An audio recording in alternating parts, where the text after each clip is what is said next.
10 Pinoy celebrities na mga Muslim. 10. Si Freddie Aguilar ay nagbalik Islam noong 2013 upang pakasalan ang nooy 16 years old na si Jovi Albao. 9. Nagbalik Islam si Megan Aguilar noong 2018 dahil nakita niya ang malaking pagbabago ng kanyang amang si Freddie. 8. Ang former sex bomb dancer na si Louise Bolton ay nagbalik Islam at may Muslim name na Farah Akhter Hafsa. 7. Iniwan ni Queenie Padilla ang mundo ng showbiz para tahakin ang isang buhay na nakatuon sa mga aral ng Islam. 6. Pinapractice ni Kylie Padilla ang Islam religion. Paminsan-minsan ay binabahagi niya ang kanyang pananampalataya sa social media.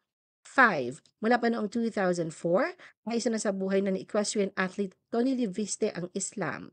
4. Si beauty queen Sharifa Akil ay pinanganak sa Libak, Sultan Kudarat. May lahi siyang Qatari at Pilipino na kabilang sa ethnic group na Maguindanao Muslims. 3. Nagbalik Islam si Romel Padilla habang nasa kulungan at natagpuan niya ang gabay espiritual sa mahirap na yugto ng kanyang buhay.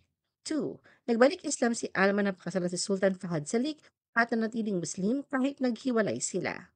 1. Nagbalik loob si Robin Padilla sa Islam matapos niyang makilala ang ilang nakakatandang Muslim habang siya ay nakabilanggo. Kinuha niya ang pangalang Abdul Aziz.